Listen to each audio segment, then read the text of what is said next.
I flew in Air Canada's 777 business class. These wide-body twin jets, specifically the larger 777-300ER models, are the biggest planes that Air Canada flies. They usually operate the company's busiest international routes out of Vancouver, Toronto, and Montreal. However, they're also a common sight on some busy domestic routes, especially during the summer. One of those routes is between Toronto and Vancouver, and Air Canada alone sends multiple wide-bodies a day between the two cities. So, after winding up in Toronto back in May last year, I decided to take the long way home and try out their 777 on a proper transcontinental flight. However, when booking that flight, I noticed business class was still pretty empty.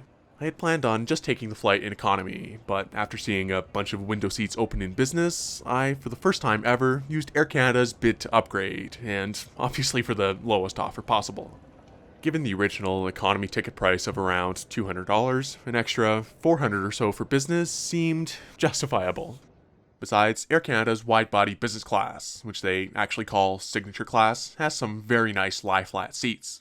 To my surprise, they accepted that offer about 48 hours before the flight. I quickly went in and picked my seat on the app, and here we are.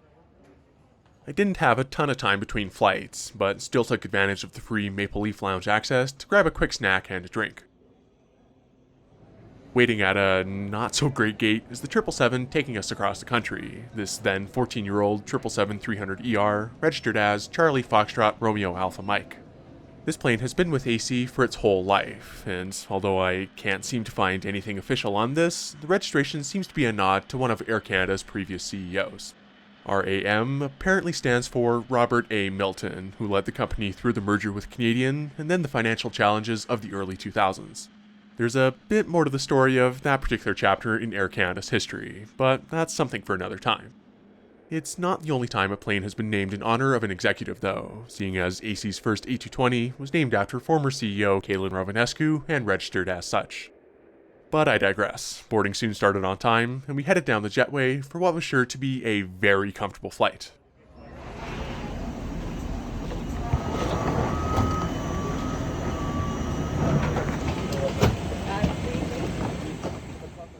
This 777 has Air Canada's less dense configuration, which means two separate business class cabins. My seat for the next 4 to 5 hours is 9A, in the smaller cabin just behind the second set of doors. Waiting there was the usual extra bedding that comes with Signature Class, including a pillow, blanket, and mattress pad. Also waiting there was a water bottle, Air Canada's now phased out clean care kit, and some headphones too.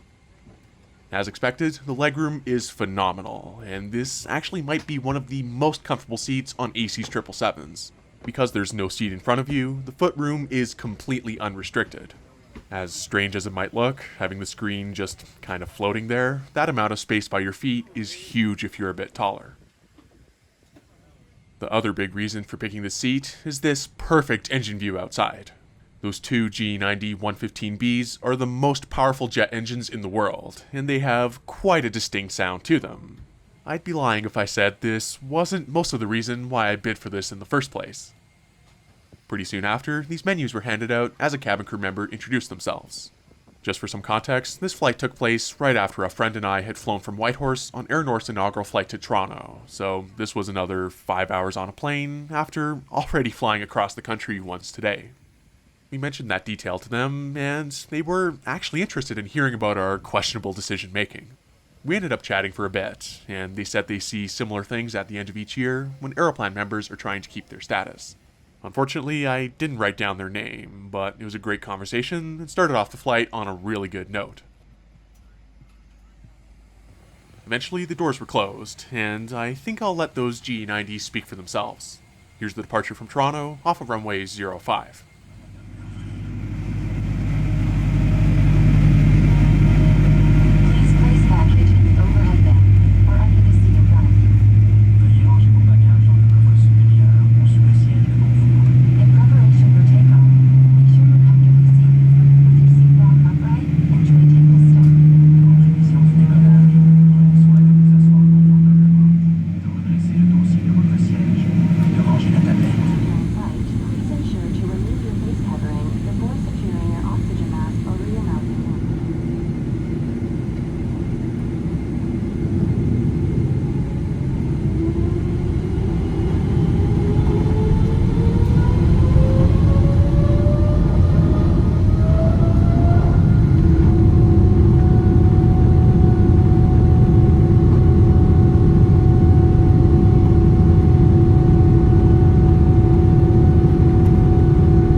That sound alone was worth every cent of that upgrade.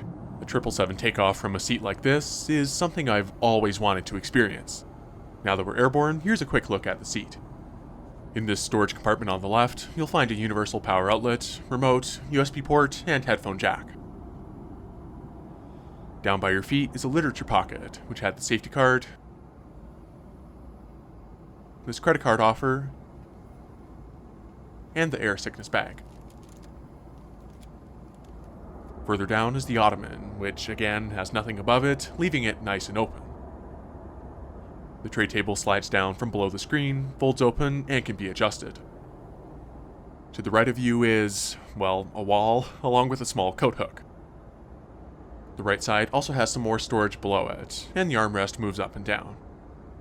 There's also this bit of padding along the edge, I guess for when somebody inevitably walks into it as they board. Lastly, you've got this reading light at the top, and then the actual seat controls, which are quite customizable. That about sums up the seat itself. Air Canada now has a few slightly different versions of the seat across their 777s, 787s, and all but one A330, but with how wide the 777 fuselage is, I think this is the most comfortable version of them all. There was an article recently about Air Canada developing a second-generation signature class seat though, and I cannot wait to see what that'll look like. The post-departure drinks were soon served, and I had a cup of coffee, as well as these packaged almonds. It's worth noting that AC is back to the proper bowls now for those. Before the meal service started, I scrolled through the in-flight entertainment. Back when I filmed this, there wasn't really anything different from usual here, although AC has recently introduced live TV and complimentary messaging for Aeroplan members. To be able to use that though, you have to have your Aeroplan number on your booking before you depart. I found that out the hard way recently. Another thing they are apparently adding are tail and belly camera views. Since the 777 already has those built in for taxiing, I have to imagine that's where they'll start. As we chased the sunset westbound, the meal service started with these tablecloths and then the meal tray.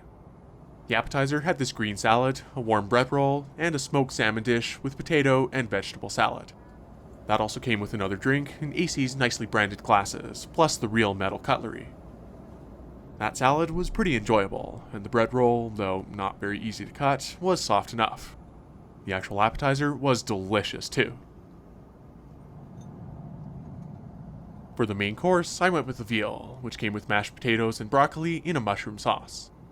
Sure enough, like most Air Canada beef dishes, this was a 10 out of 10 by my admittedly very unsophisticated standards, but I could not get enough of it. I pretty much cleared the plate as we passed through some more clouds. At that point, I remember feeling just pure contentment. Not only was that a great meal, but flying straight into the sunset, that light on the engine is a photographer's dream. We still had dessert to look forward to though, and I thoroughly enjoyed this brownie, plus a cup of coffee to try to keep me awake for that sunset. With the meal service all done, I got up to take a look around before the cabin lights dimmed.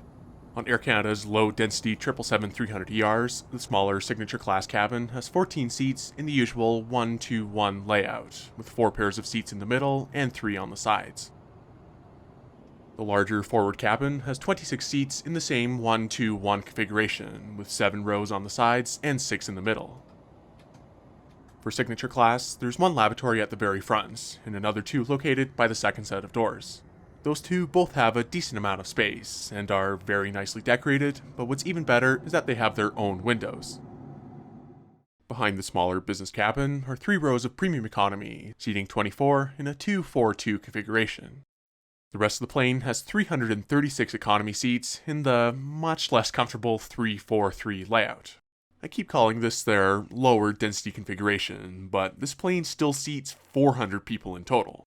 The high-density version doesn't have that second business cabin, and trades those 14 seats for another 50 economy ones instead. With just under half the flight to go still, I decided to get a bit of rest and put my seat into the fully flat position. I think this is where these bulkhead seats shine the best, because even though the tray table kind of prevents sleeping on your side, there's still lots more room for your feet. It's also arguably a bit cozier with the wall in front of you. That plus the sunset outside made this super relaxing, and I dozed off for the last half of the flight. Sure enough, I woke up as we were descending over the mountains into Vancouver. Here's us making a beautiful dusk approach over the city as we arrive on runway 08 left.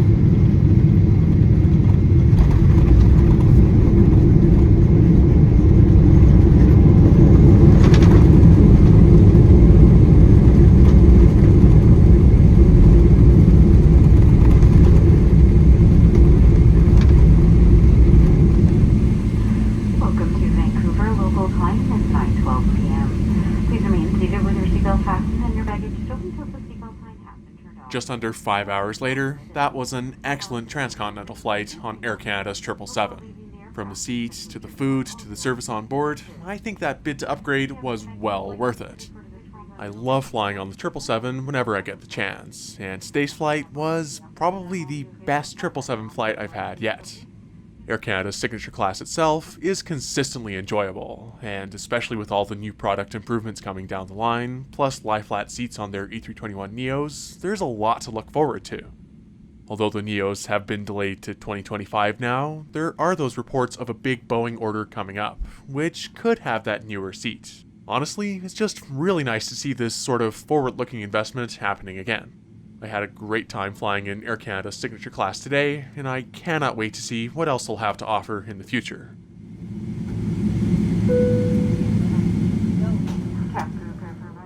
Thanks for watching this look at Air Canada's 777, and I'll see you in the next one.